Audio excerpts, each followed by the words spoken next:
Hi friends, welcome to my YouTube channel. ఈ వీడియోలో ఇప్పుడే అందిన వార్త, ఏపీ ముఖ్యమంత్రి అతనే అని తేల్చి చెప్పిన అధికారిక లెక్కలండి.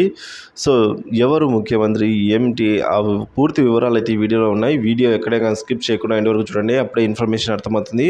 అలాగే వీడియో నచ్చినట్లయితే ఒక లైక్ చేయండి. ఇంకా సబ్స్క్రైబ్ చేసుకున్నట్లయితే మన ఛానల్ని సబ్స్క్రైబ్ చేసుకోవడం ద్వారా నేను చేసే ప్రతి ఒక్క వీడియో మీ వరకు రీచ్ అవుతుంది. ఇక వివరాల్లోకి వచ్చినట్లయితే, దేశవ్యాప్తంగా సార్వత్రిక ఎన్నికలు జరుగుతున్నప్పటికీ ఆంధ్రప్రదేశ్ రాష్ట్రంలో జరిగిన ఎన్నికలు మాత్రం ప్రతి ఒక్కరికి ఆసక్తిగా మారాయండి. ఈ ఎన్నికల్లో గెలిచేది ఎవరు, అధికార పీఠాన్ని దక్కించుకునేది ఎవరు అన్నది ప్రతి ఒక్కరిలోనూ ఆసక్తి రేపిస్తోంది.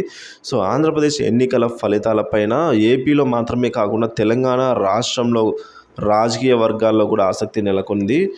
ఏపీలో గెలిచేది ఎవరు అన్న విషయానికి వచ్చినట్లయితే, ఏపీ ఎన్నికల ఫలితాలపై BRS working president Sircilla MLA KTR ఇటీవల కాలంలో అనేక సార్లు కీలక వ్యాఖ్యలు చేశారు. ఏపీలో జరిగిన సార్వత్రిక ఎన్నికలపై మాట్లాడిన మాజీ మంత్రి కేటీఆర్ వచ్చే నెలలో వెలువడే ఫలితాలపై జోస్యం చెప్పారు. ఏం చెప్పారంటే, ఏపీలో మళ్ళీ వైఎస్ఆర్ కాంగ్రెస్ పార్టీని అధికారంలోకి వస్తుందని అయితే ఆయన మీడియాతో చిట్ చాట్ అయితే వెల్లడించారు. సో ఏపీలో వైసీపీని అధికారంలోకి రావడం వెనుక బలమైన కారణం ఉందని కూడా ఆయన పేర్కొన్నారు. జగన్ ప్రభుత్వం చేసిన సంక్షేమ పథకాలే వైసీపీ విజయానికి బాటలు వేశాయని ఆయన తెలిపారు. ఇక ఇటు తెలంగాణలో జరిగిన పార్లమెంటు ఎన్నికలపై ఆయన మరోసారి ఆసక్తికర వ్యాఖ్యలు చేశారు.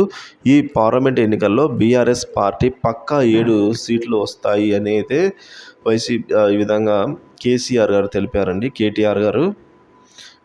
ఇదే వైసీపీ విజయానికి బాటలు వేస్తుంది. సో సంక్షేమ పథకాలే వైసీపీ విజయానికి బాటలు వేస్తాయని అయితే ఆయన అంటున్నారు.